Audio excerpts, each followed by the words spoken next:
Et bonjour à tous. Bon voilà, on est le lendemain.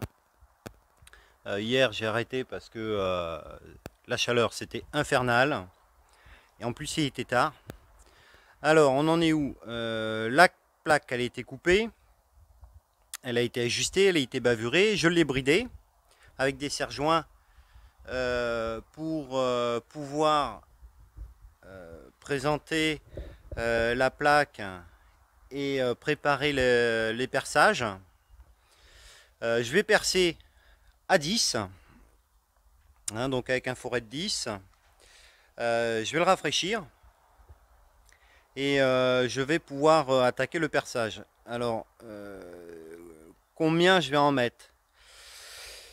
Comme on dit, qui peut le plus peut le moins. Donc déjà 4 sur le pourtour.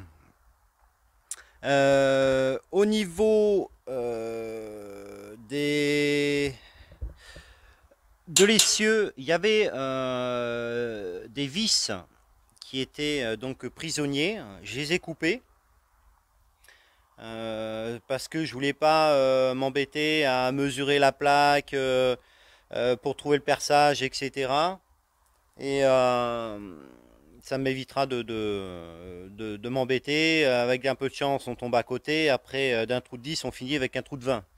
Donc, je vais profiter des perçages qu'il y a déjà. On le voit ici, là. Donc, je vais prendre ce perçage-là. Et je vais utiliser un perçage ici. Donc comme ça, de chaque côté de la roue, ce sera bien tenu. Donc ça nous fait un dans l'angle, un ici, un au bout, donc ça fait 4. Donc au moins 8. Et par contre, je vais quand même conserver les deux fixations qui sont là. Alors pour reporter le perçage, sans mesurer, j'ai pris ma pointe à tracer. Voilà, j'ai pris ma pointe à tracer et j'ai marqué ma plaque tout autour de la vis, hein, des deux vis. Comme ça, quand j'enlèverai ma plaque, j'aurai plus qu'à pointer et à percer. Comme ça, tout ce devant, il sera tenu. Peut-être, je sais pas si je vais faire des modifications sur le devant, mettre un renfort ou une sorte de garde-fou au cas de freinage que la machine elle soit arrêtée, je sais pas trop. Je vais voir. On va déjà commencer par le début et puis on verra en fonction de l'avancement de la chose. Allez, je rafraîchis mon foret. J'ai trouvé mes vis et boulons que j'avais besoin. Et parce que les autres, les anciens, ils étaient trop courts. Comme c'était une tôle fine. Et là, ça fait 3,5. 3 mm 5 d'épaisseur la tôle. Donc, et les dimensions. Je vous avais parlé de dimensions. En longueur, elle fait 1,45 m. Et largeur, ça fait 1 mètre. Voilà. Allez, je prépare ça, je perce et je vous reprends après. Alors voilà, quand on a une perceuse de merde et qu'on force comme un bourrin, qu'est-ce qui se passe? Eh bien, on casse le foret. Voilà. Que de temps gagné. Donc, ben, maintenant, ben, il me reste plus qu'à réaffûter le foret, dégager ce morceau et continuer hein, à percer. J'ai aussi percé les emplacements pour les béquilles. Je les avais oubliées celles-là. Donc ça fait 3 trous de plus. Bon, en soi ça pose pas de problème. Allez, je répare mes conneries et puis ben, on reprend le perçage.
Bon voilà, les perçages c'est terminé. Il reste plus qu'à mettre les boulons, les écrous, serrer, et on va voir ce que ça donne. Bon, ça va redresser un peu la tôle. Et en principe, ça devrait bien se passer. Allez, c'est parti, je vous reprends après. On arrive au bout là du vissage du plateau. Tout est boulonné. Ça s'est bien passé dans l'ensemble. J'ai utilisé plus de boulons et d'écrous que prévu parce que effectivement j'avais oublié les béquilles. Donc j'en ai fixé une, il en reste une à mettre et on va essayer de faire ça ensemble. Alors j'espère qu'il y a assez de lumière. Alors la béquille, je vais y mettre un petit coup de graisse liquide dans la petite crémaillère là.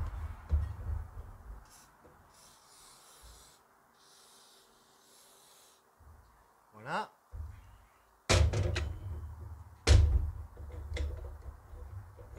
Avec.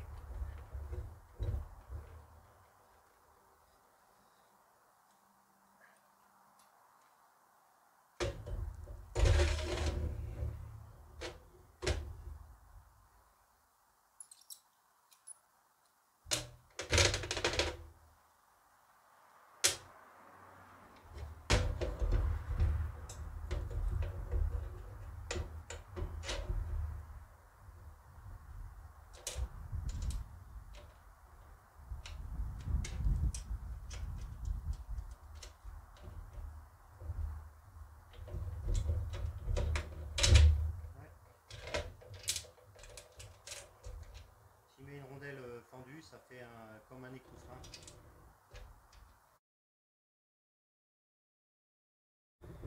Bon voilà, j'ai fini de remonter le plateau, j'ai serré tous les écrous. Finalement il y en a quand même quelques-uns, mais bon, c'est pas grave. Donc il me reste à couper certains,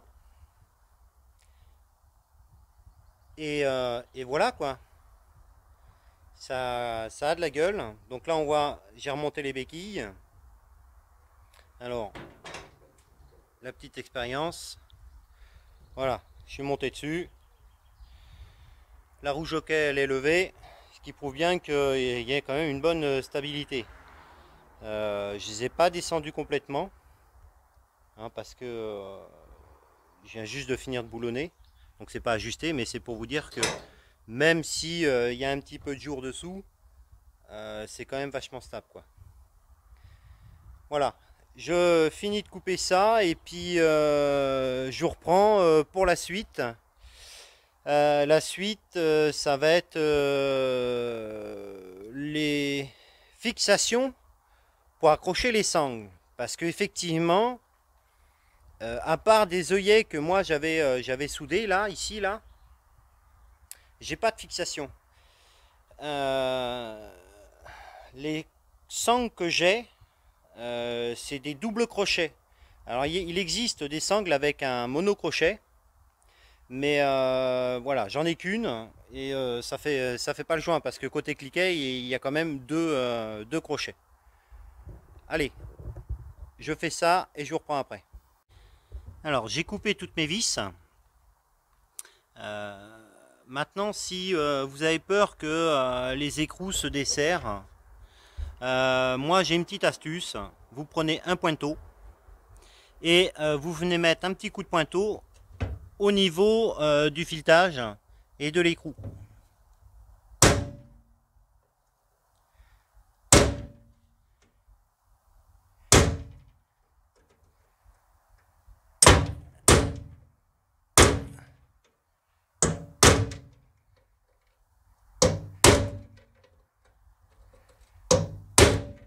Voilà.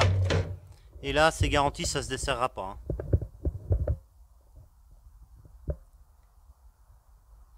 Donc là, on voit que sur celle-ci, là, j'avais mis une rondelle à ailette. Celui-là, j'avais mis une rondelle fendue. Donc ça fait un peu comme un écrou frein. Donc ça tient bien.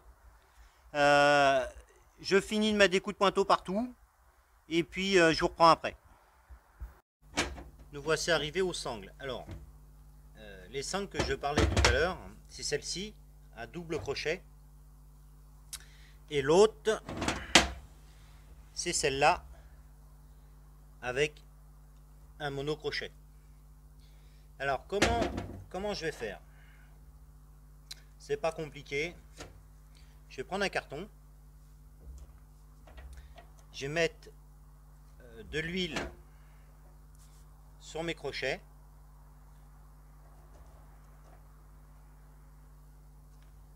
Mon carton, je l'ai coupé de façon à ce que ça fasse la hauteur intérieure. Et je vais prendre l'empreinte des deux crochets au milieu du carton. Voilà. On appuie bien. Et voilà, j'ai l'empreinte. J'ai l'empreinte des crochets. Ensuite, je prends mon pointeau, mon marteau,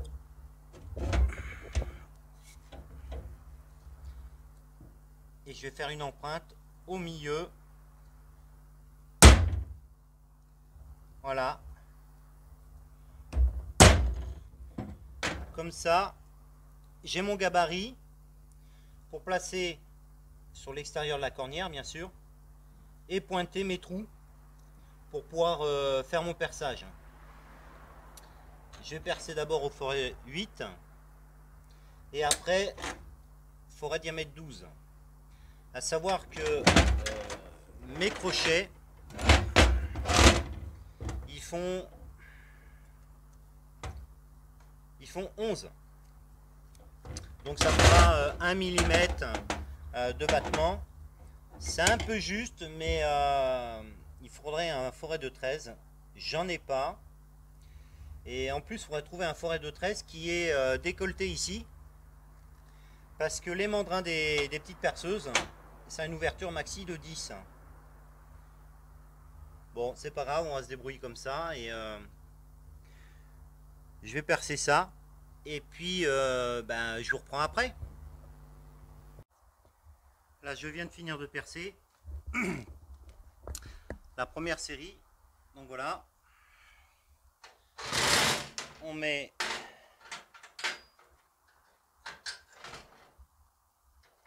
voilà le crochet dedans.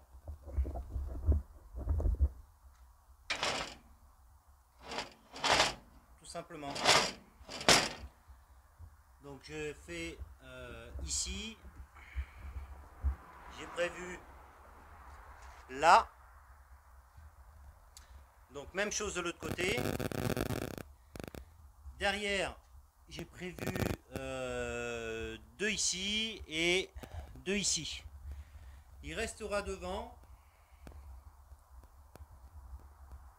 Je ne sais pas encore comment je vais faire. Si je rajoute une cornière ici et là pour pouvoir mettre le crochet, ouais, au milieu là et puis au milieu de l'autre côté, ou je sais pas trop en fait, parce que je pourrais percer comme je fais sur les côtés, mais en fait le crochet il n'arriverait pas à se cramponner.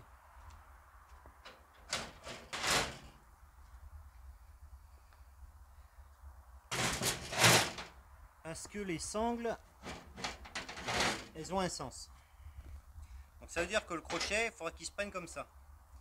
Et on voit bien que on n'a pas assez de place pour que les crochets s'emboîtent. Alors il faudrait que le crochet se mette dans l'autre sens, comme ça. Mais ça veut dire que la sangle, elle serait vrillée. Et le cliquet, perdrait une partie de sa traction en fait. Il ne faut jamais qu'une sangle soit vrillée. Et ça va dans ce sens-là. La sangle passe. Est-ce que je vais y arriver? La sangle passe dans ce sens-là. Et le cliquet se plie. Voilà, dans ce sens-là.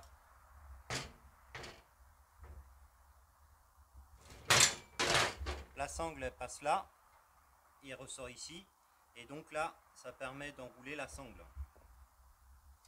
Donc on voit bien que le crochet, il faut qu'il soit dans ce sens-là et pas comme ça. Sinon, ça vrille. Et en plus de ça, le cliquet risque de se tortiller, de se mettre sur un mauvais côté ou de frotter contre la machine. Enfin bon, c'est pas super.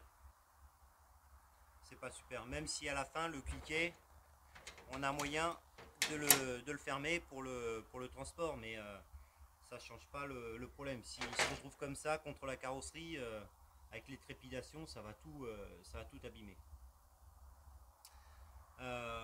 Bon, je vais faire ce que je sais déjà, tous les perçages, et il y en a pour un moment, parce que ma petite perceuse, diamètre 12, elle aime pas trop, elle chauffe. Allez, à tout de suite. Ok, les perçages sont terminés. Les crochets montent partout, donc c'est impeccable. Donc là maintenant je vais passer à l'éclairage. Alors je vais mettre un système qui est pas mal, qui est facile à mettre en place. Déjà, je vais couper la plaque, l'ancienne plaque là, la tôle. Je vais la récupérer, je vais la réduire. Et ici là, de là à là, j'ai 70. Et je vais retirer la largeur des feux parce qu'ils vont venir là, ici à peu près. Je pourrais les mettre où je veux, à quelque chose près, hein. Et après la plaque, je vais la mettre entre. Je vais la fixer par là, là. Je vais me reprendre sur les boulons des béquilles là. J'en ai un là, j'en ai un là. Tac. Et là sur les boulons là, ici là, des béquilles. Je vais la fixer dessous et je vais la mettre en équerre. Ce sera juste pour marquer au feutre la plaque d'immatriculation. Je ne vais pas acheter une plaque exprès pour faire ça. Alors ce que je vais mettre ces feux là. Alors, pourquoi ils sont bien? Eh bien tout simplement parce qu'ils sont aimantés. C'est des super gros aimants qui doivent faire 10 de diamètre. Et une fois que c'est collé, ça bouge plus, hein. Ça peut se promener, ça bouge plus. C'est ce que j'ai mis sur la remorque de mon tracteur. Et ça secoue bien plus que ça. Comme là il y a des suspensions, donc ça va y aller nickel. Par contre, le seul truc, c'est que de triangles, j'en ai qu'un neuf.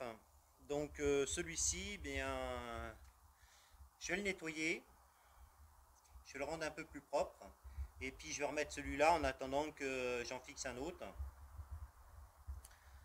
Là, je suis un peu pris par le délai d'utilisation de la remorque. Donc, je suis obligé de faire un petit peu comme ça. Et par la suite, quand j'aurai un peu plus de temps, je la finirai vraiment propre. C'est-à-dire faire le dessous bien dérouillé, mettre de l'anti-gravillon partout, qu'elle soit bien protégée. Et voilà pour tout de suite, quoi. Quand j'en serai à l'embellir, je ferai peut-être une petite vidéo si j'ai le temps, ou je verrai bien. Allez, je prépare tout ça, je coupe et je vous montre après comment je vais poser ça.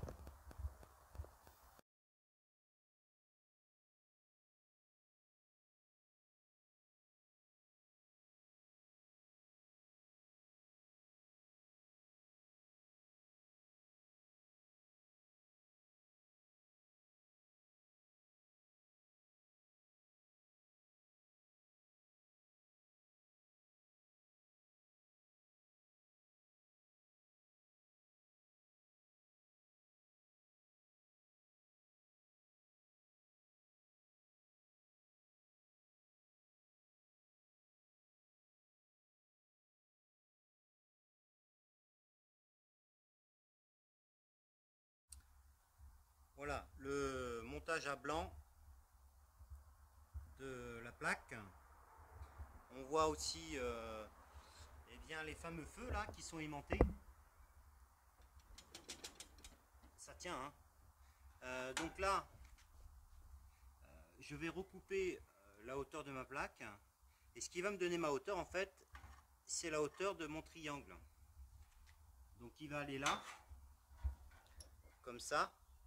Donc il va remonter au maximum, hein, comme ça. Donc il y a bien, à vue de nez comme ça, 5 cm à couper. Ce qui va me donner largement la place, ici, là, d'écrire le numéro d'immatriculation, quoi.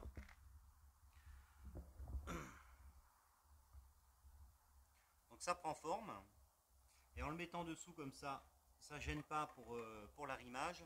Par contre, au milieu, là, j'ai repercé. Et je vais mettre un boulon de 8. Pas besoin de repercer à 10, hein, ça sert à rien. Comme ça, ce sera fixé ici, ici et au milieu. Bon, seul truc que j'ai pas pensé, c'est qu'il va falloir que je redémonte un écrou de la béquille. Et pour rappel, je l'ai pointé. Donc c'est pas pour l'épaisseur de ma plaque, mais je me demande si ça va pas être un peu court en longueur après. Je vais bien voir. Bon, je vais m'amuser pour démonter ça, mais bon, c'est pas grave, c'est comme ça. Faire et défaire, c'est toujours travailler. Voilà. Je vais faire ça, je vais tracer, je vais prendre mes mesures pour couper la plaque. Je vais la couper, je vais la percer pour pouvoir la mettre en place. Et puis je reprends pour le remontage. Bien, ça y est, la plaque elle est fixée. Comme il faut, bien boulonnée.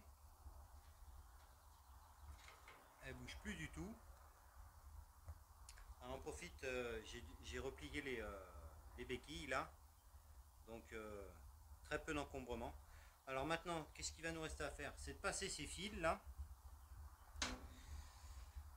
Et s'accrocher avec des colsons le long pour pouvoir arriver donc, à la flèche. Seulement il y a une inconnue. Quand on reprend un câblage comme ça, c'est de savoir où est le clignant droit du clignant gauche. Donc, heureusement que c'est un système aimanté, que je vais pouvoir intervertir le cas échéant, quoi, tout simplement. Je vais passer le cap de toute manière. Je vais couper la longueur. Je vais rebrancher ma prise. Et j'ai trouvé des feux qui sont pas trop mal. Ceux-là. Seulement, ils se fixent un petit peu différemment. Puisque le clignotant il est vers le haut. Bon, en soi, c'est pas super grave. Par contre, il n'y a pas de système d'éclairage de plaque. Alors, je sais pas ce que je vais. Bon, je vais trouver une solution, hein. Je vais bricoler quelque chose. Bon, après, je pense pas en avoir beaucoup besoin la nuit, mais bon, tant qu'à faire, autant essayer de le prévoir tout de suite et puis de faire ça à peu près bien, quoi, du mieux possible.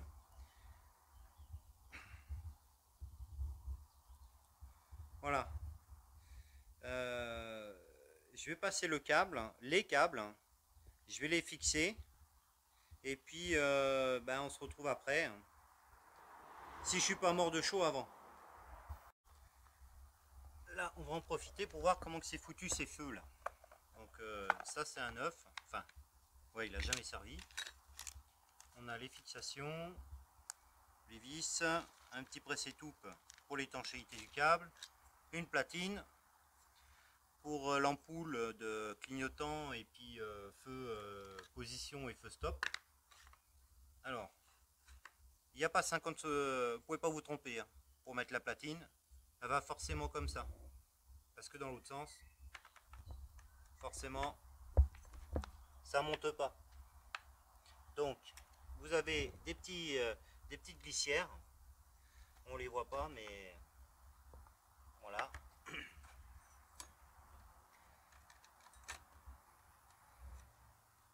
Première glissière, deuxième glissière, et voilà.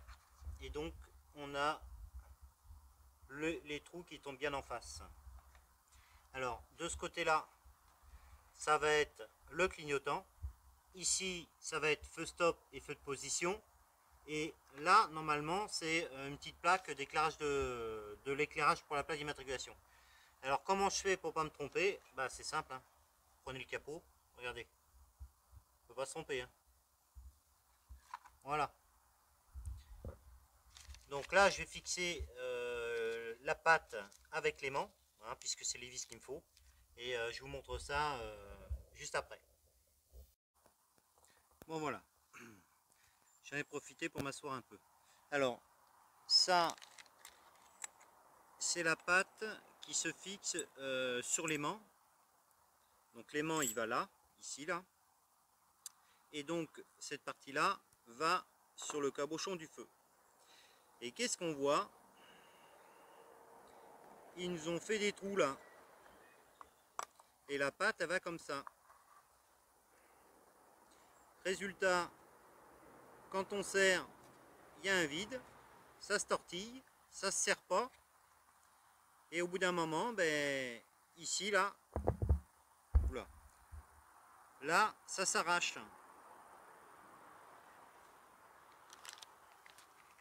Je vais vous montrer. Je ne vais pas l'arracher, mais voilà. Là, j'ai mis l'écrou, le boulon, pardon. Voilà. Et là, on se retrouve avec un vide.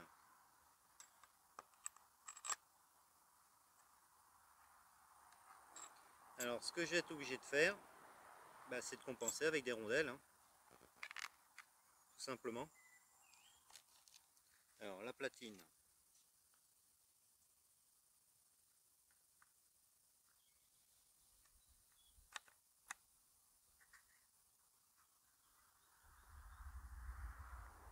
Dans le logement.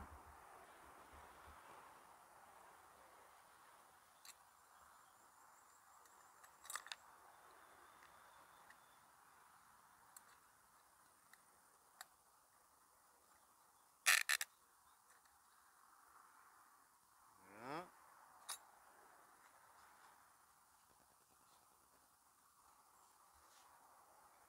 Je vais y mettre des rondelles.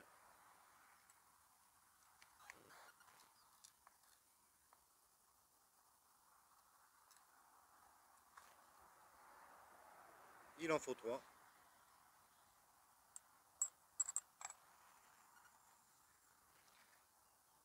La pâte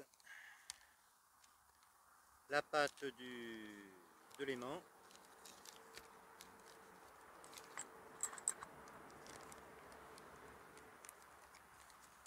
Le cadrage n'est pas terrible, mais l'installation pour avoir les mains libres, c'est pas terrible non plus. Donc à faire.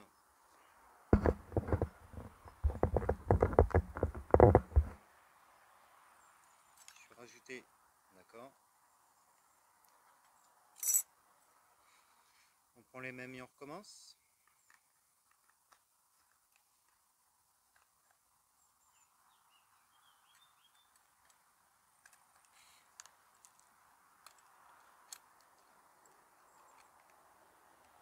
Voilà.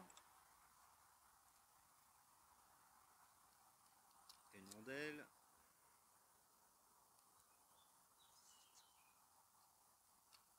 2, 3. La pâte. L'écrou.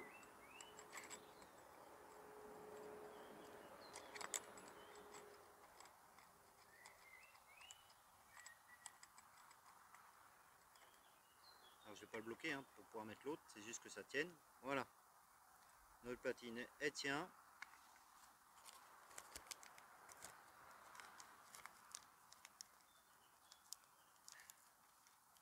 Je récupère.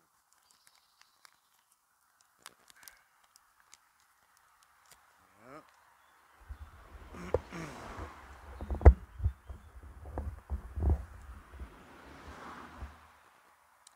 Alors le petit joint, le pressé tout il se met là. C'est là que va passer le fil électrique. Voilà. Donc lui, il se met là. Même punition des rondelles.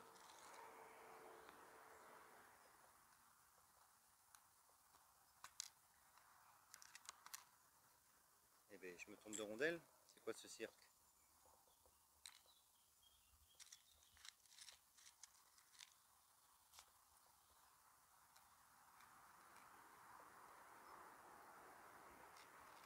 Deux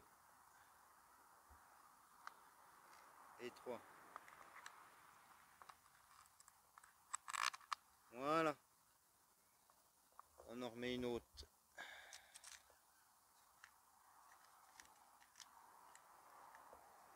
Pour bien plaquer. Si j'arrive à l'attraper.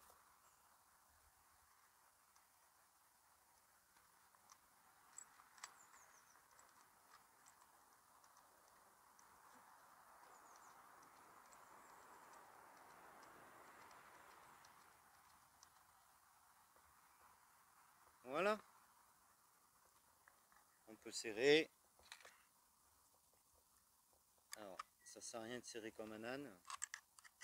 Mais on peut serrer. Ça va pas arracher le boulon de l'autre côté quoi.